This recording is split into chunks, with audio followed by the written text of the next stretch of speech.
At the airport, my son's French fiancée hugged me tight. Then she whispered to her brother in French, "Once I get that green card and his inheritance, she'll be gone for good." She thought I didn't understand. I smiled and waited.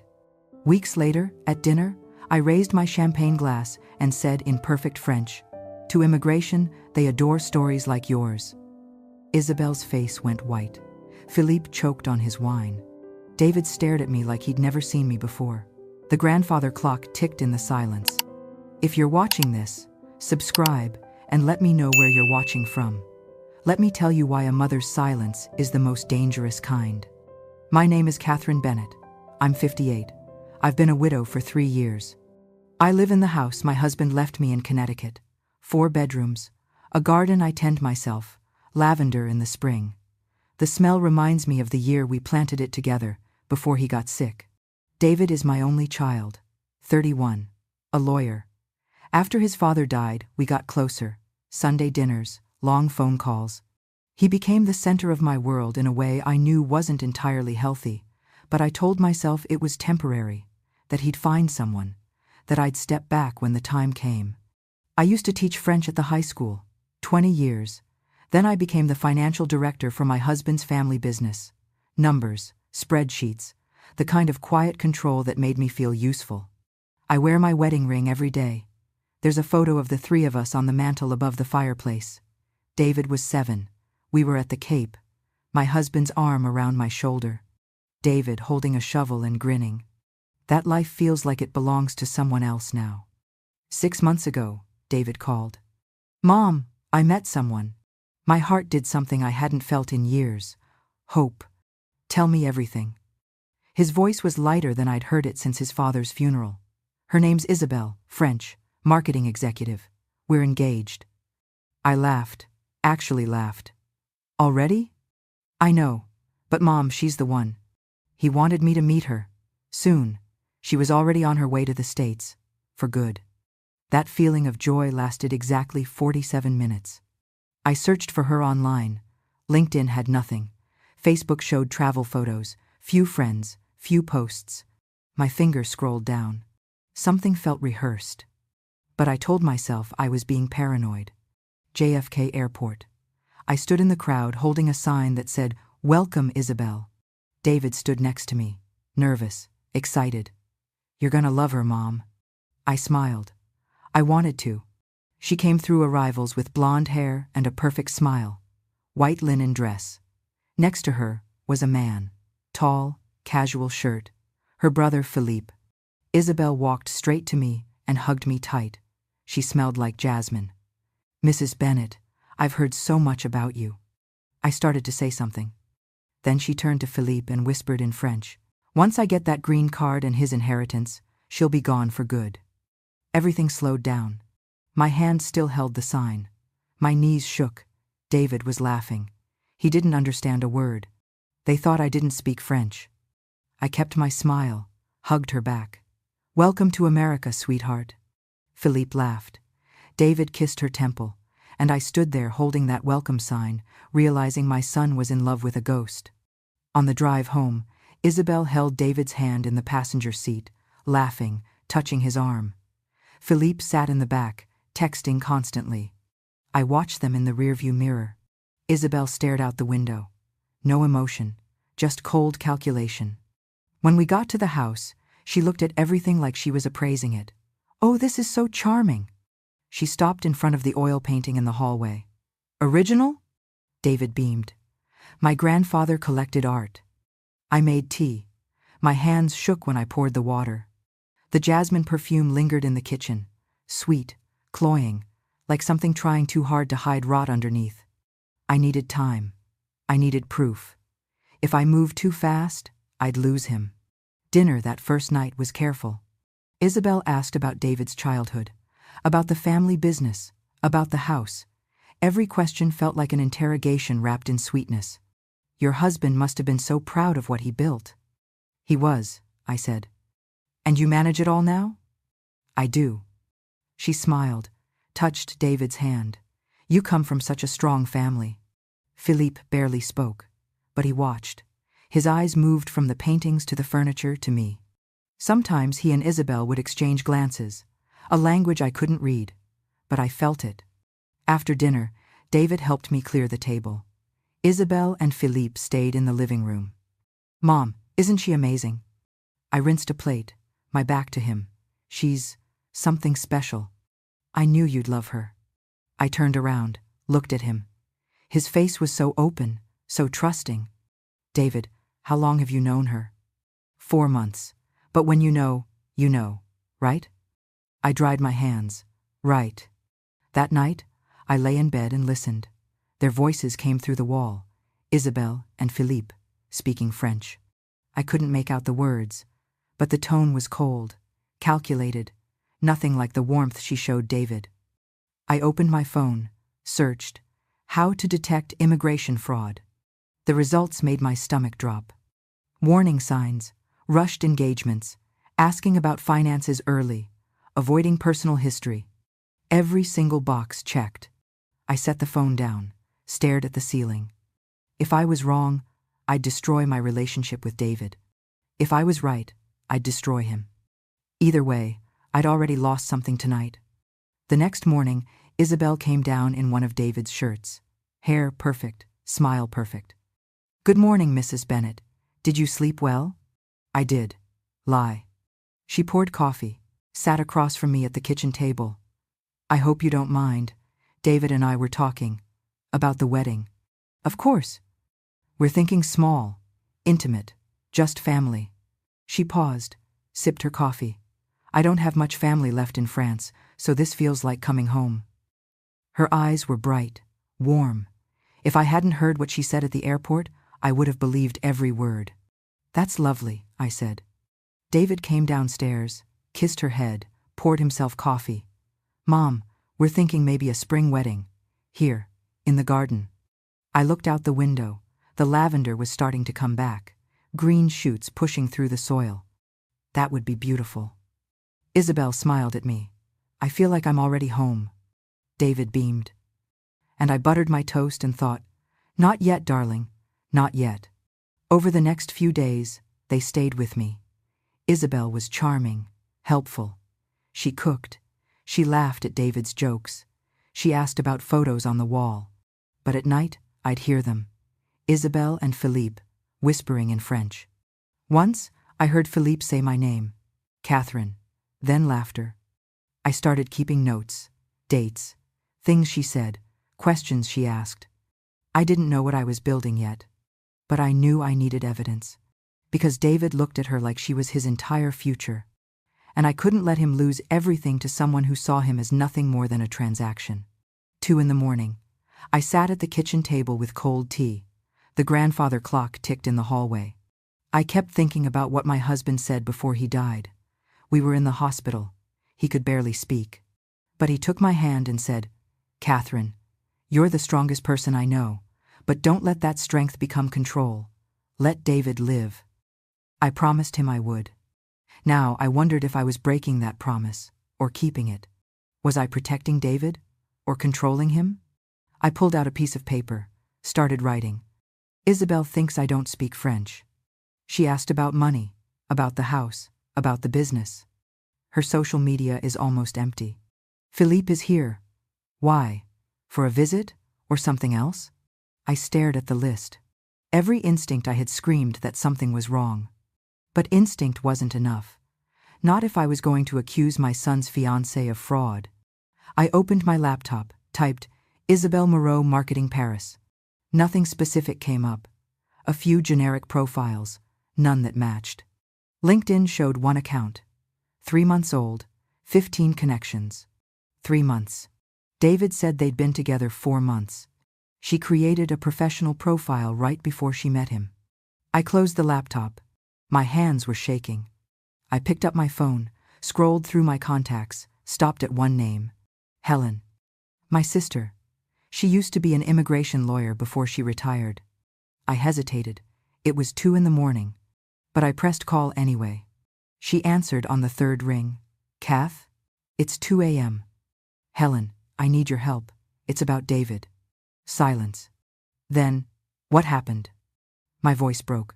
Just a little. I think his fiancée is using him. Using him how? I told her everything. The airport, the whisper, the questions about money, the empty social media. Philippe. Helen didn't interrupt. When I finished, she was quiet for a long time. You heard her say it? In French? Every word.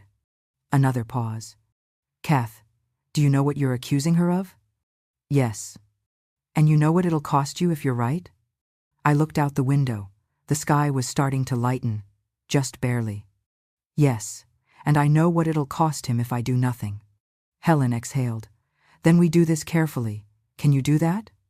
I thought about David's face when he talked about Isabel, the light in his eyes. Yes, I can wait. Good. I'll make some calls. Discreet ones. Don't do anything yet. Don't tell him. If you accuse her now, he'll defend her. She'll know you're on to her. We lose our advantage. So what do I do? You smile. You welcome her. You act like the perfect future mother-in-law. And then? And then we find out who she really is. We hung up. I sat there as the sun came up. By the time David came downstairs for breakfast, I was flipping pancakes and humming. Isabel walked in behind him. She kissed his cheek, smiled at me. I smiled back. Good morning. Good morning, Mrs. Bennet. Something smells wonderful. I set a plate in front of her. I hope you like blueberries. I love them. David poured orange juice. Mom, we were thinking, maybe we could look at venues this weekend? That sounds perfect. Isabel reached across the table, touched my hand. Thank you for being so welcoming. I know this is all very fast. I looked at her. Her eyes were so sincere, her smile so warm. If I didn't know better, I'd believe her. You make David happy, I said. That's all I've ever wanted. She squeezed my hand. And inside, I started counting. Helen called that afternoon while David and Isabel were out walking. I made some calls. I have a friend who can run a background check. Quietly. It'll take a few days. Can you handle a few more days? I can handle whatever I need to handle. Kath? Yeah? If this goes where I think it's going to hurt him. A lot. Are you ready for that? I watched through the window. David and Isabel were walking back. He had his arm around her. She was laughing. He looked happier than he'd been in 3 years. No, I said, but I don't have a choice. 2 days later, I met Helen at a quiet coffee shop outside the city. She was already there when I arrived. A thin folder sat on the table in front of her. Kath, she said. She didn't smile. I sat down. What did you find? Helen opened the folder. Isabelle Moreau. Real name, Isabelle Dubois. She's done this before. Twice. My stomach dropped. What do you mean, twice? Helen slid a printout across the table. A photo. Isabel. Different hair, different name on the caption. 2019. Munich. She got engaged to a German businessman. Relationship ended abruptly after she was denied a visa. Another photo. Same face, different setting. 2021. Toronto. She married a software engineer, divorced 6 months after she got her permanent resident card. He tried to sue, couldn't prove intent. She walked away with a settlement. I stared at the photos. My hands felt numb. How much? 200,000. Helen pulled out another page. Philippe isn't just her brother, half-brother. His real job is listed as consultant. Translation. He helps her find targets. Targets. Yes. I looked up at her. Why, David? Helen's expression softened. You're a widow. David's an only child. Clean financial records. You own the house outright. No debt. The family business has assets. On paper, Kath? You're perfect. I felt sick. She researched us. She researched him. This isn't random. She picked David the same way you'd pick a stock. Low risk, high return. I looked back at the photos. Isabel, smiling in a wedding dress in Toronto. Same smile she'd given David over breakfast. What does she want? Money, status, a green card. Then she's gone. How long? Based on the Toronto case? 6 months after the wedding.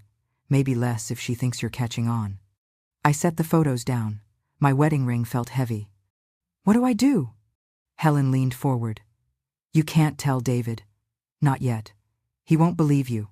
He'll think you're jealous, controlling. She'll cry. He'll defend her. And she'll disappear before we can build a case. So I do nothing? No. You do everything, but quietly. She pulled out a business card. This is Agent Morrison. ICE. She's a friend. If you can prove Isabel is defrauding the immigration system, Morrison can move immediately. Prove how? Recordings, documents, evidence that she's planning to use the marriage for material gain. If you can get her to admit her intentions on record, we have a case. I looked at the card. Agent Sarah Morrison, Immigration and Customs Enforcement. You're asking me to trap her. I'm asking you to protect your son. Silence. Helen reached across the table, took my hand.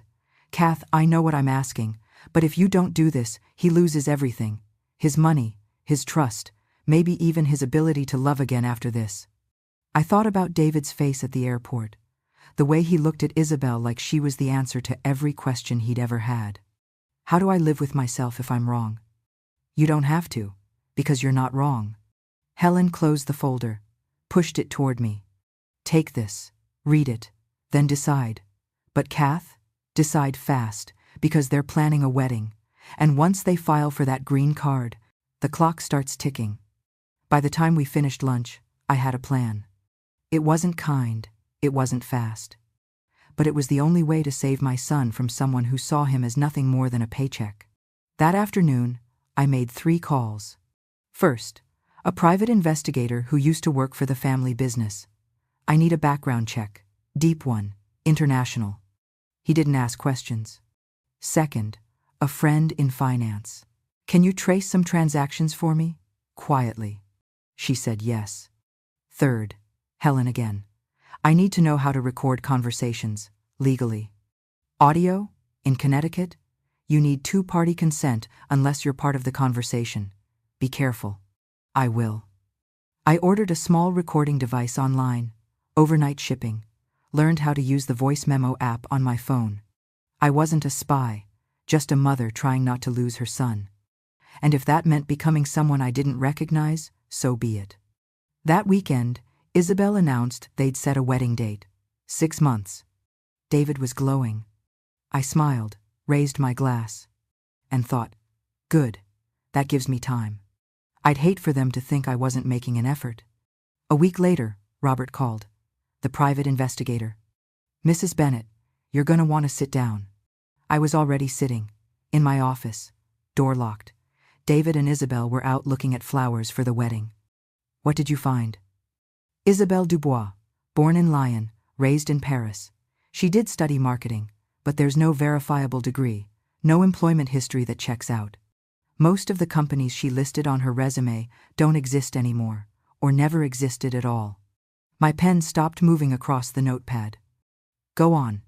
Her work history is vague, small firms, short contracts, nothing concrete.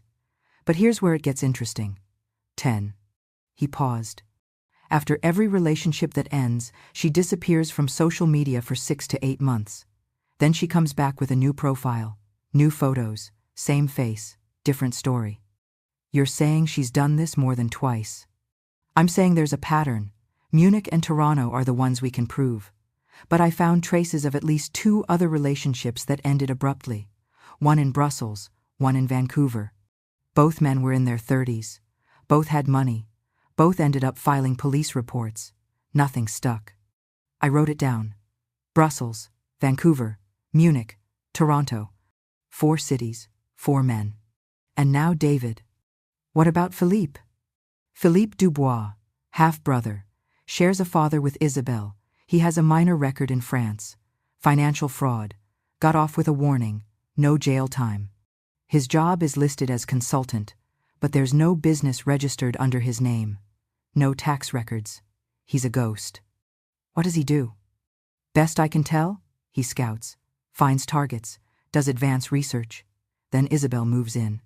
My stomach turned. How do they choose? Clean finances, no debt, assets, preferably someone emotionally vulnerable. Widowed parent helps, only child is ideal. They look for men who want to believe in something. I thought about David, how eager he'd been to introduce her, how he'd said, "When you know, you know." They'd fed him exactly what he needed to hear. What else? Robert exhaled. I tracked some of Isabel's financial activity.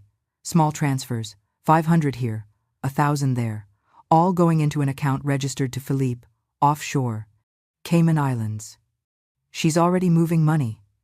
She's been moving money since she got here, not from David yet, but once they're married, once she has access to joint accounts, she'll drain everything in 6 months and disappear before he realizes what happened.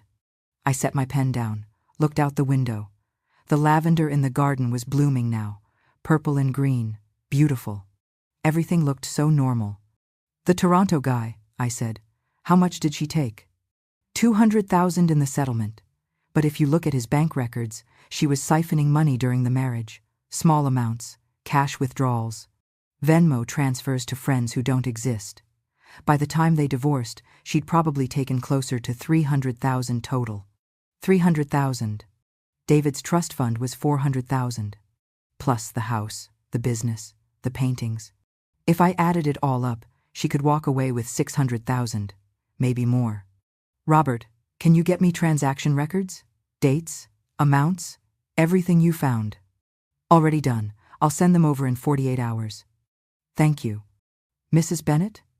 Yes? There's one more thing. I waited. The Toronto case. The guy tried to prosecute. He had evidence, text messages, emails. But his lawyer couldn't prove intent. Isabel's lawyer argued that she'd entered the marriage in good faith, that the relationship just didn't work out. She walked away clean. So, evidence isn't enough. Evidence of what she did isn't enough.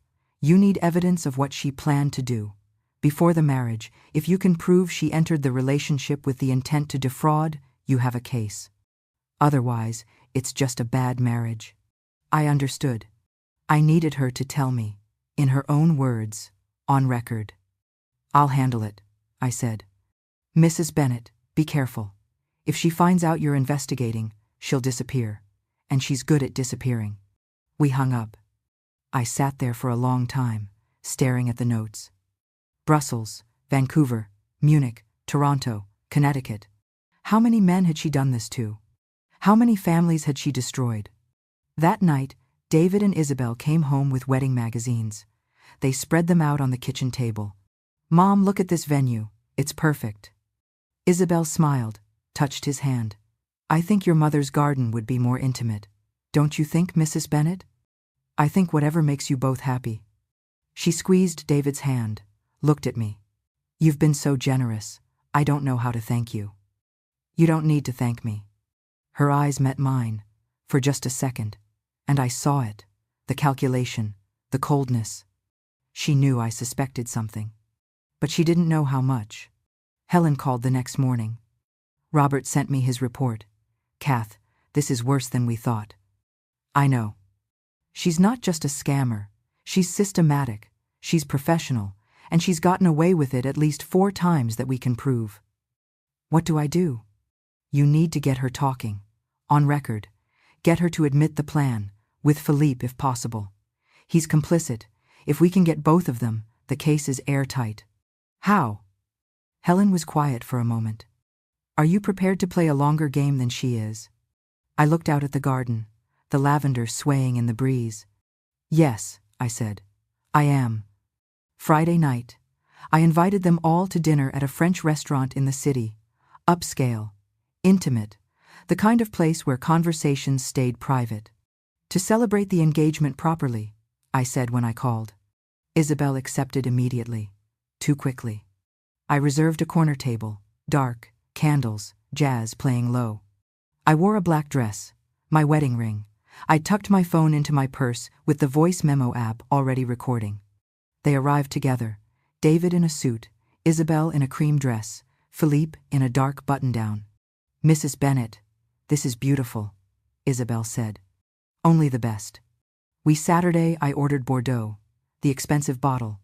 We talked about the wedding, about David's work, about nothing important.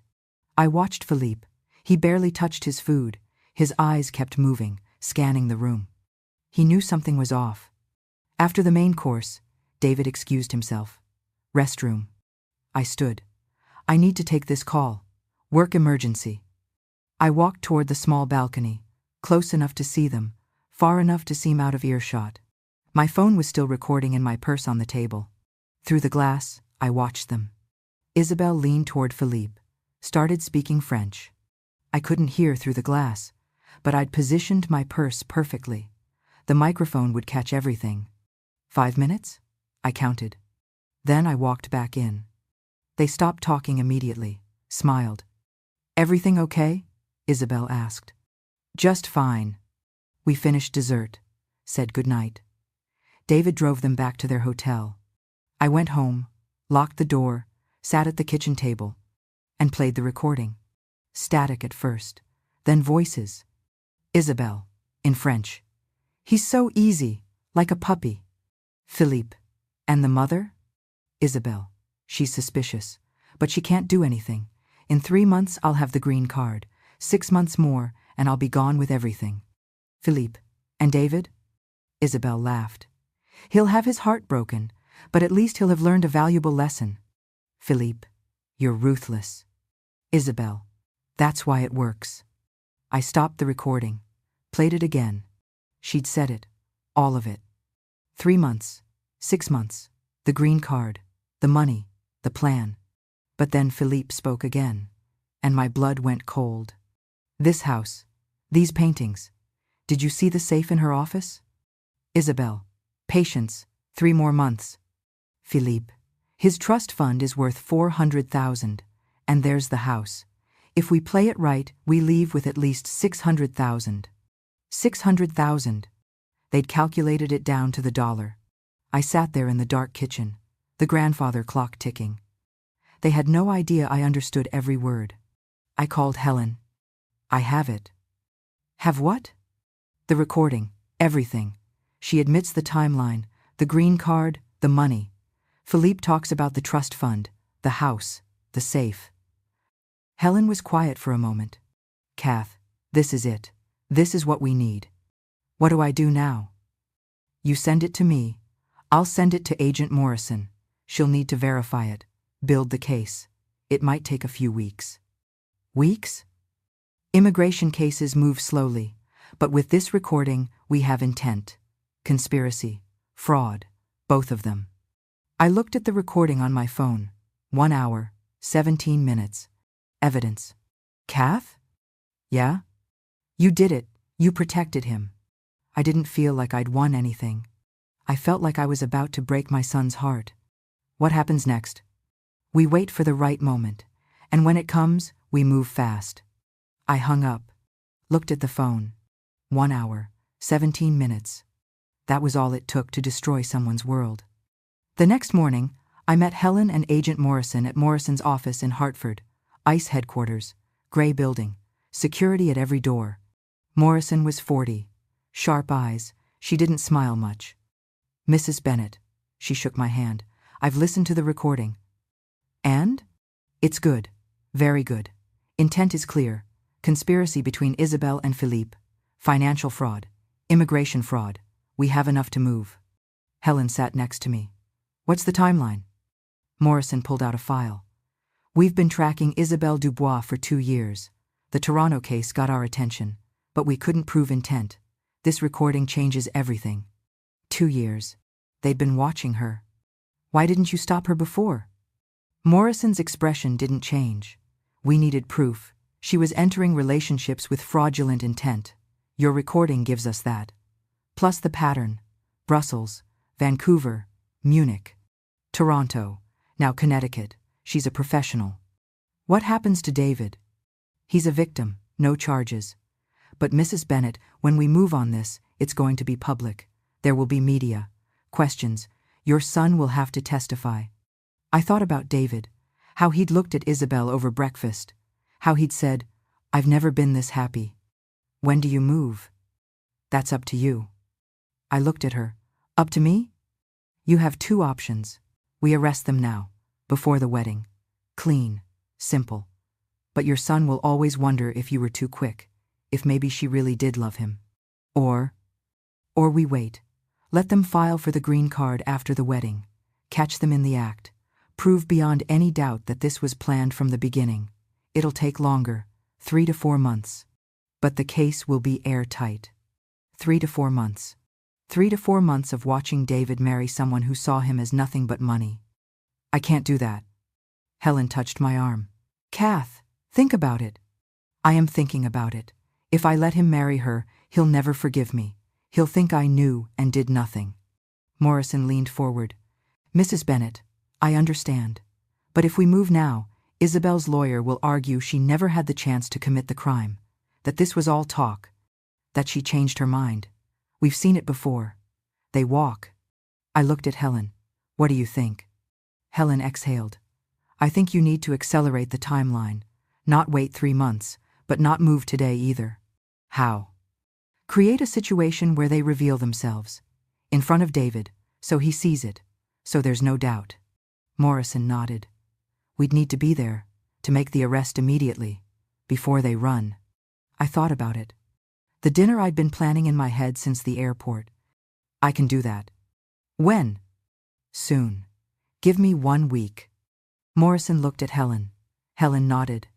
1 week, Morrison said. But Mrs. Bennet? Once we're in motion, there's no stopping it. Are you ready for that?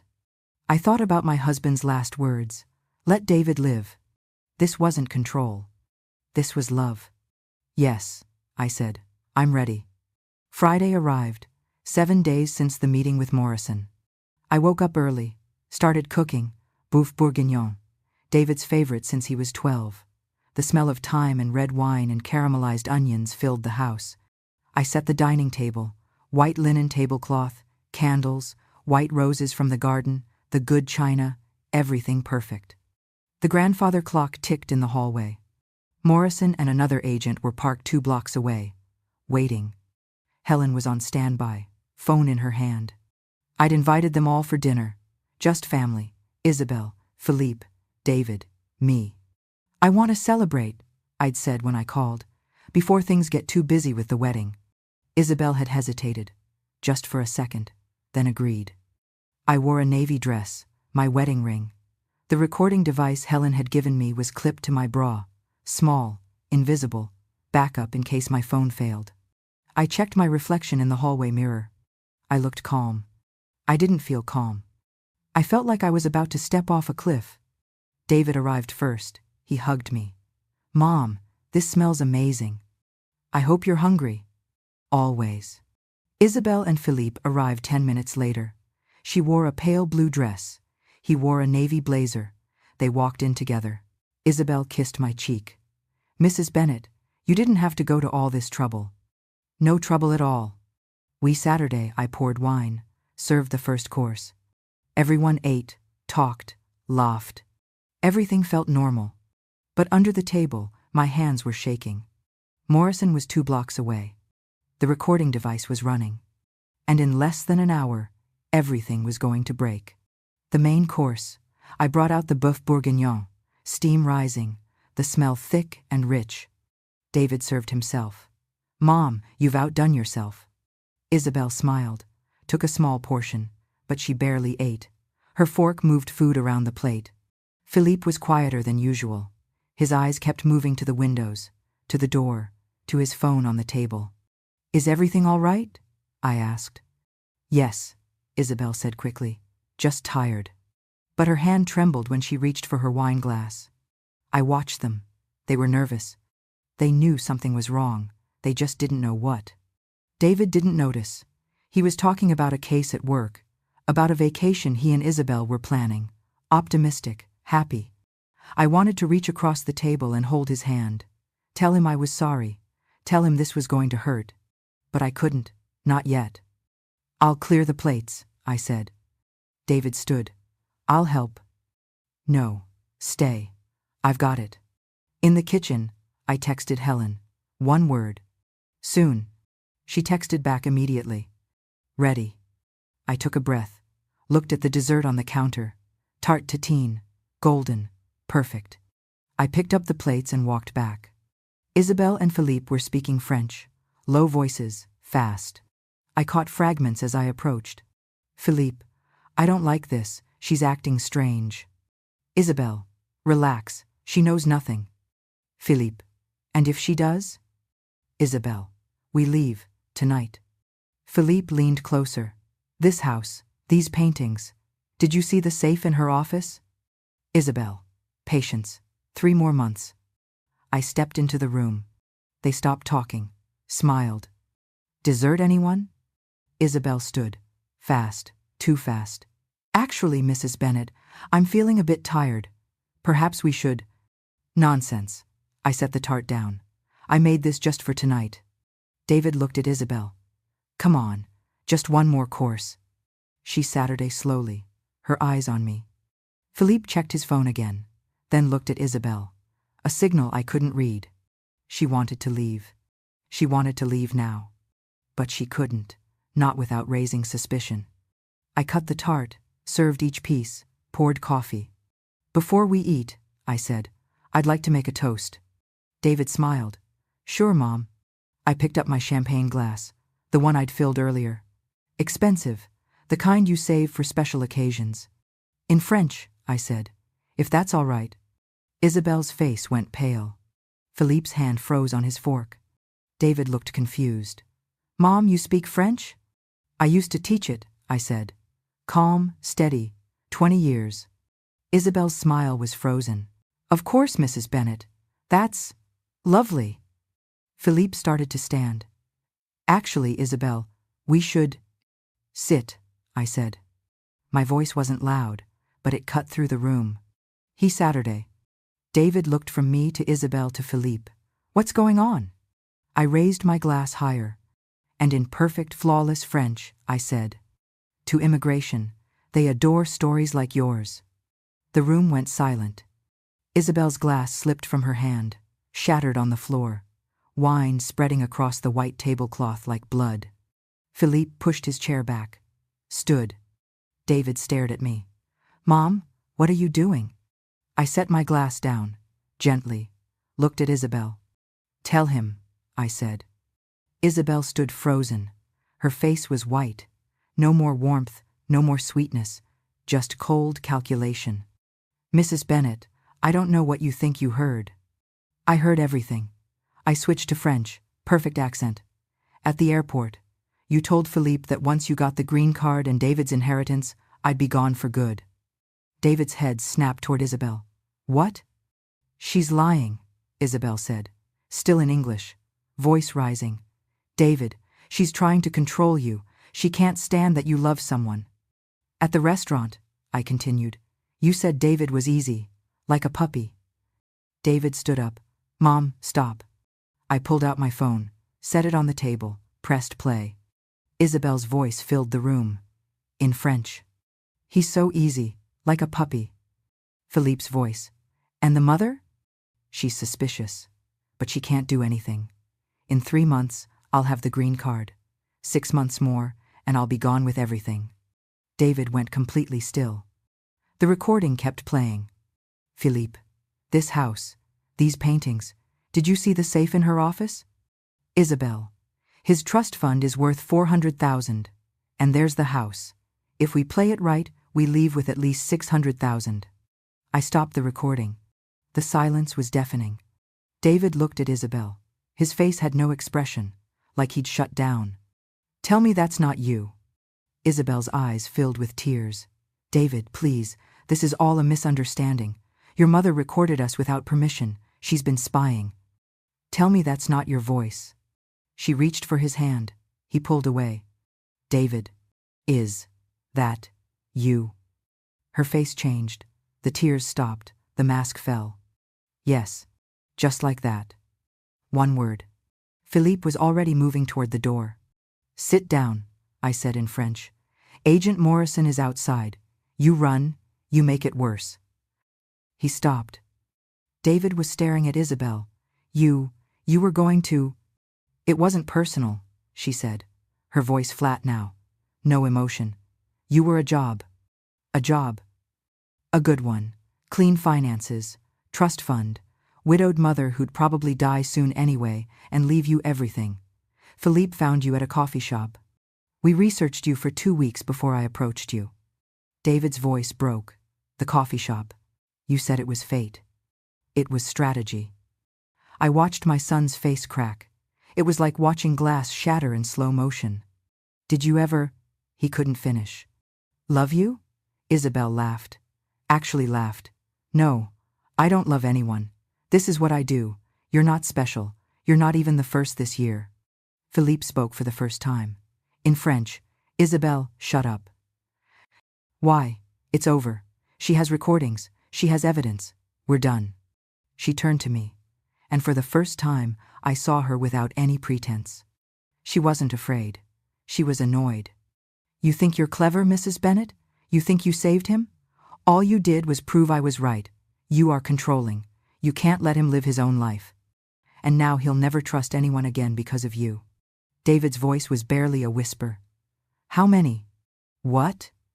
How many men have you done this to? Isabel tilted her head. Does it matter? How many? She shrugged. 5, 6 if you count the one in Brussels who figured it out early. He was smart, smarter than you. The doorbell rang. I stood, walked to the door, opened it. Agent Morrison, another agent behind her, badges out. Isabelle Dubois? Philippe Dubois? I'm Agent Sarah Morrison with Immigration and Customs Enforcement. You're both under arrest for conspiracy to commit immigration fraud, financial fraud, and identity theft. The second agent moved quickly. Handcuffs. Isabel didn't resist. She just looked at David. You'll never get over this. Every woman you meet from now on, you'll wonder if she's like me. You'll never trust anyone. And that's on her. She nodded at me. Not me. Her. They led her to the door. Philippe went quietly. He didn't look at anyone. At the threshold, Isabel turned back, looked at me, said in French, You destroyed my life. I answered in French. No, you destroyed your own. The door closed. Silence. David was still standing at the table, staring at nothing. David. How long? His voice was hollow. What? How long have you known? I couldn't lie. Not now. Since the airport. He looked at me. Really looked at me. You've known for weeks. You let me fall in love with her. You let me plan a wedding, all while knowing I didn't know how else to protect you. By breaking my heart? The words hit like a punch. David, she was going to take everything. Your money, your trust, your... So you took it instead. He picked up his jacket, walked to the door. I need to leave. David, please. Please what? Please forgive you? Please thank you? He stopped, hand on the doorknob. You were right, Mom, about her, about all of it. But you should have told me. The door closed. Quietly. I stood alone in the dining room. The table still set, the tarte tatin untouched, wine staining the white cloth, the grandfather clock ticking. I'd won. And I'd lost everything. 3 weeks passed. David didn't call, didn't answer my calls, didn't respond to texts. I sat in the house, the same house where we'd had that dinner. I'd cleaned the dining room, scrubbed the wine stain, put away the china. But I could still see it.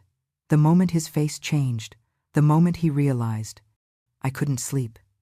I'd sit at the kitchen table at 2 a.m, drink cold tea, listen to the grandfather clock. Had I done the right thing? I'd saved his money, his trust fund, his assets. But I hadn't saved him. Helen called every few days. Kath, he needs time. How much time?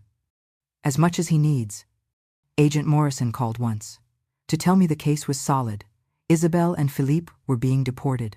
They'd testify against a larger fraud network in exchange for lighter sentences in France. Your son may need to testify, she said. I know. Is he doing okay? I didn't know how to answer that. He will be, I said. But I didn't believe it. One night, I pulled out the folder Helen had given me, the one with Isabel's history. Brussels, Vancouver, Munich, Toronto. 5 men before David. 5 families destroyed. I'd stopped her, but at what cost? I thought about my husband, his last words. Don't let that strength become control. Let David live.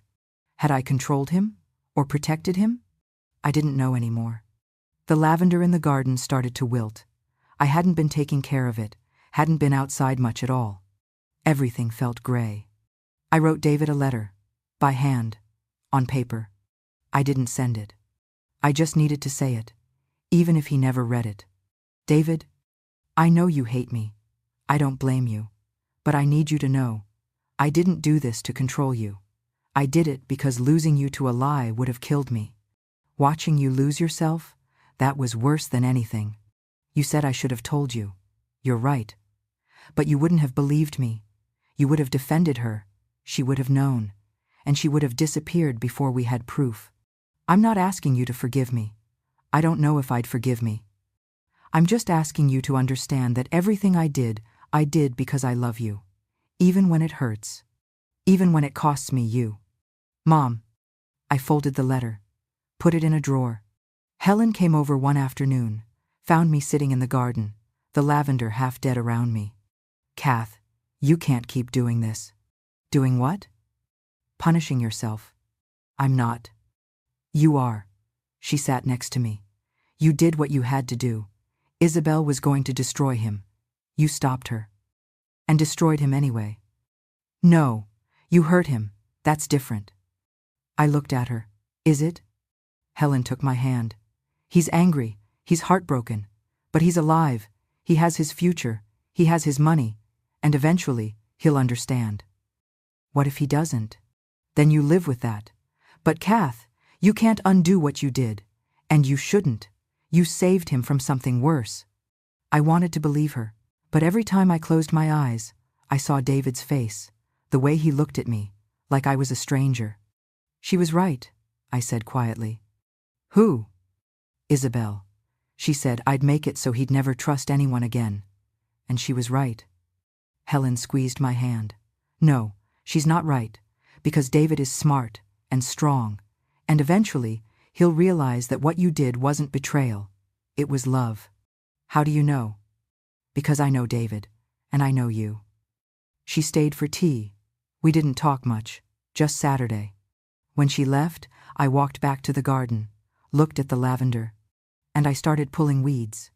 It wasn't much, but it was something. A week later, I got a text. From David. I'm not ready to talk. But I wanted you to know, Agent Morrison sent me the full case file. I read everything.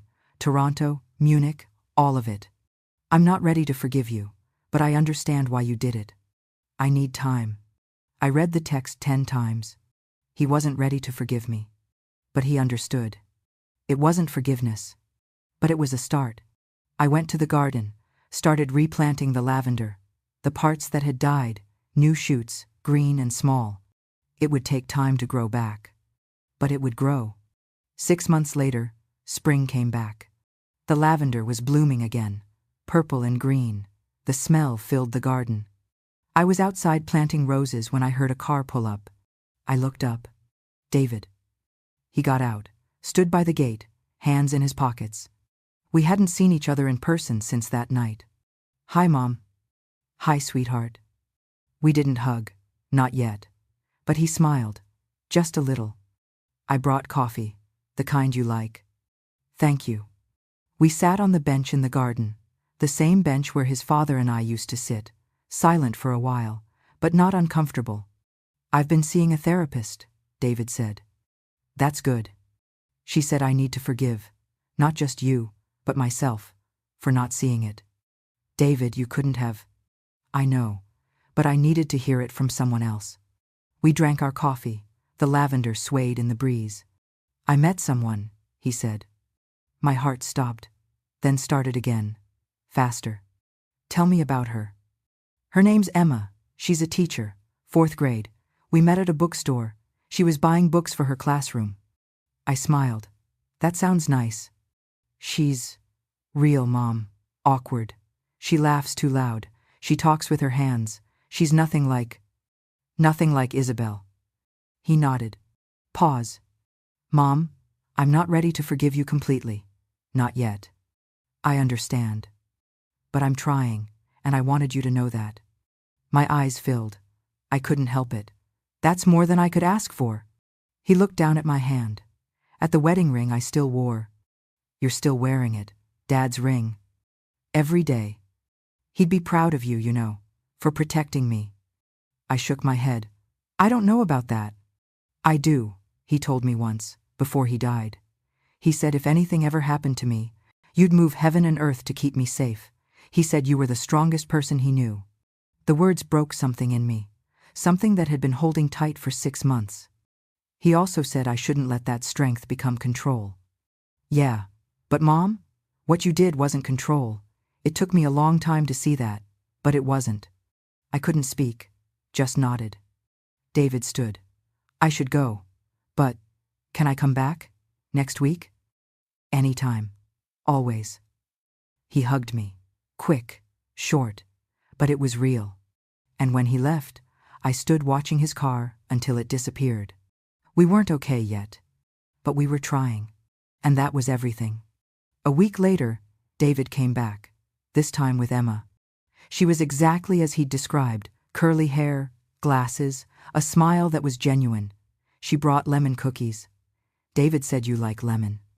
I do, thank you. Emma looked around the garden. This is beautiful. David told me you planted all of this yourself. Most of it. My husband and I started it together. She touched a lavender stalk gently. It smells amazing. We had lunch. Simple. Sandwiches. Iced tea. Emma asked about my life, about teaching French, about the business. Real questions, not probing, just curious. I watched David watching her. The way he smiled when she got excited about something small. The way he touched her hand. It wasn't the desperate love he'd had with Isabel. It was quieter, steadier. After lunch, Emma excused herself to take a call. David and I sat alone. She knows, he said. Knows what? About Isabel. About everything. I told her on our 3rd date. And she said she understood why you did it. She said if she had a son, she'd do the same thing. I looked at him. You really like her? I do. But Mom, we're taking it slow. Really slow. I need to be sure. That's smart. And honestly, if you ever think something's off, please tell me. I trust you. The words hit me like a wave. He trusted me. I will, I said. I promise. Emma came back. We walked through the garden. She asked about the roses, about the lavender. She took photos. When they left, Emma hugged me. Thank you for having us, Mrs. Bennet. Your home is lovely. Call me Catherine. She smiled. Catherine? 2 years later, David called. Mom, Emma and I are engaged. My heart soared. David, that's wonderful. I want you to be there, at the wedding, front row. I wouldn't miss it. And Mom, thank you for everything, even the hard parts. I love you, David. I love you too. The wedding was small, intimate, in my garden, the lavender in full bloom. Emma wore a simple dress, smiled the whole time. No pretense, no calculation, just joy. David looked at her the way he should have looked at someone 2 years ago, like she was his whole world. I sat in the front row, tears on my face, but this time they were happy. During the vows, David wrote his own. Emma, you taught me what real love looks like.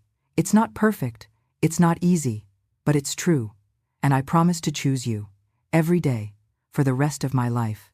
I thought about Isabel, about how close I'd come to losing David, and about how sometimes breaking something is the only way to rebuild it stronger. At the reception, David asked me to dance. Mom, I never said this, but you were right.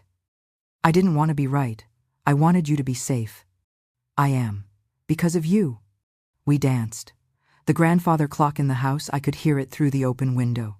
Still ticking, still marking time. But it wasn't counting down anymore. It was just measuring the moments we had. I looked at my hand, the wedding ring still there.